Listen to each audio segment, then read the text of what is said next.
Hello, SENS. My background is I started to study biology.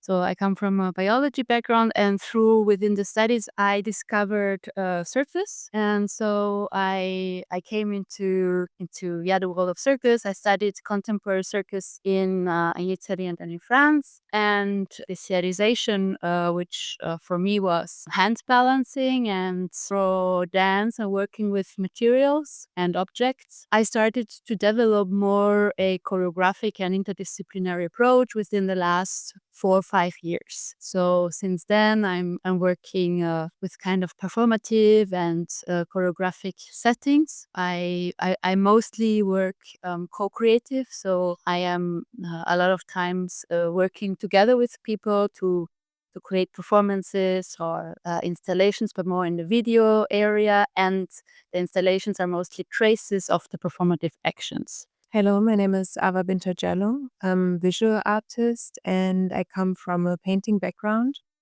So I started my way into the realm of fine arts through painting, but I studied transdisciplinary art. So I always work with different mediums and kind of build in vocabulary in installation, but also sculpture. So now I would say I mainly work with still abstract painting, but also clay for sculpture and objects, many found objects too, stones. And the works are, I would say, characterized by being very site specific, which means I like to react on spatial conditions and reflect on how the space is kind of choreographing us being within it or inhabiting the space, but at the same time, how interventions or gestures of breaking specific pattern or measuring certain dimensions can change the way we move in the room or how the room feels. Yeah, the invisible is the present teacher, right? So for the installation, so we were entering the museum space. For sure, we had already read about the history of the place and what it was before, and when it became a museum. But we haven't been physically there. We saw images, but when we arrived here, for me, very present had been the stone floor and all the beautiful So for me, it was like, oh wow, imagine you could interact with the stone, and you could because what you see in the building, you have many inscriptions, not only from time and from the porosity of the material and so on, but from probably former students of the Quran school or somebody else who had been here before. So you see all these inscriptions of people writing their name or making symbols and so on. And I was wondering how to actually engage with the physical reality of the room. And so we were actually spending the first week trying to find stone workers, so experts on stone, and also find stone workers who work with stone similar like the one from the building. And we found this Gabès stone. And what my idea was to make this stone vessels who are rhythmically ordered or organized in the realm, not logically planned in a way of a pattern, but somehow more an intuitive sense of closeness and distance, which could make an interesting possibility to move in the room and to move in the courtyard. And then you have the vessel which have the same size, or the ground size have the same size like the stone beneath them.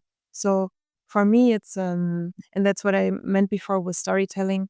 For me, it gives kind of this possibility of a further growing of the stone beneath. So the possibility of this stone growing out of his shape or out of his cut, or a possibility of how it could continue. Yeah, there was this interest in making a water vessel also, because we have been here, and you hear maybe also in the background of the interview that here are several birds flying around, and just many. You have a concert constantly from them. So having the water vessel, preparing them with a little bit of water. Today I also brought a little bit of bread, but I haven't seen them reacting. So they maybe take the invitation, but maybe not. Let's see.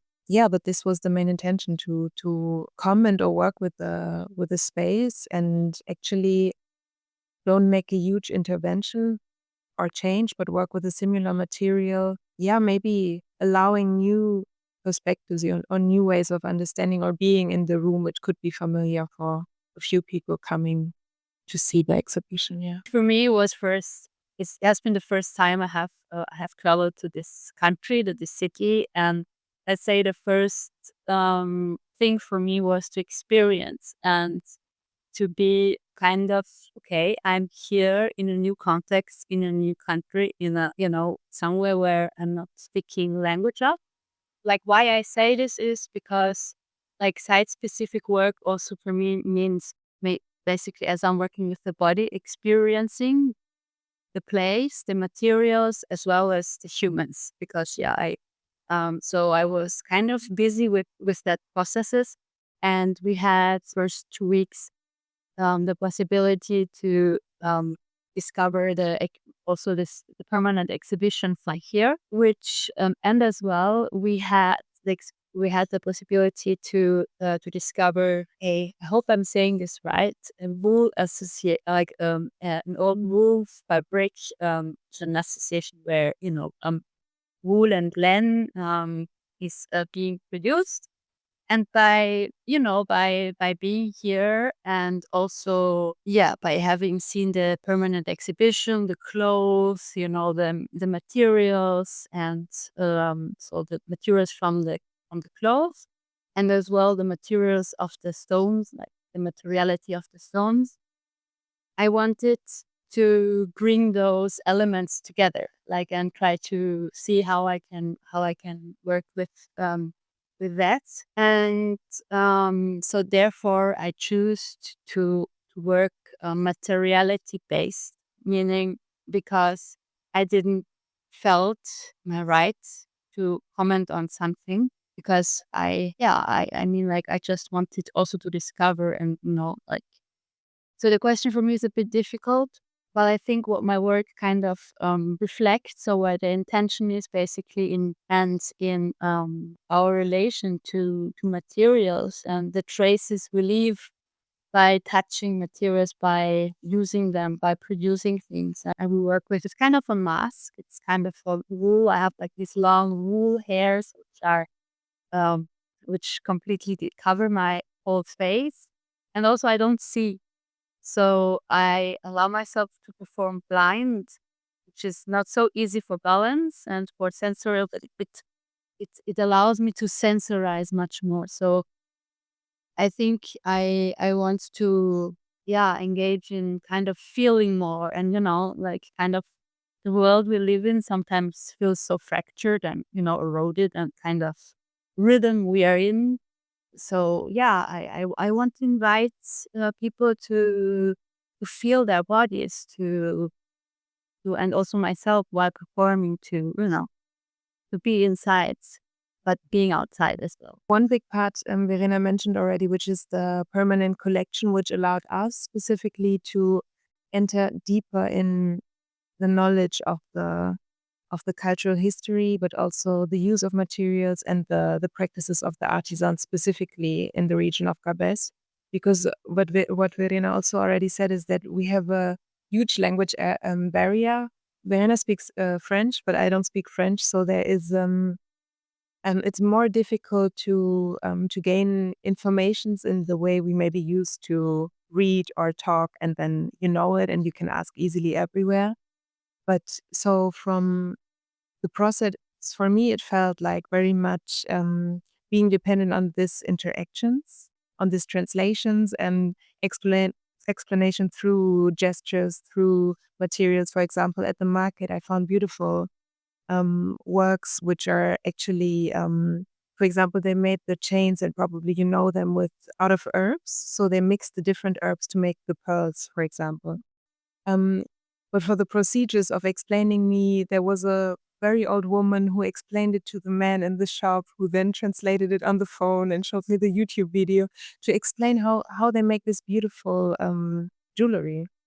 So many of these processes had been very complicated, but so with so much effort and so much like willingness to share the depth of the traditions and the recipes and the importance of it, right?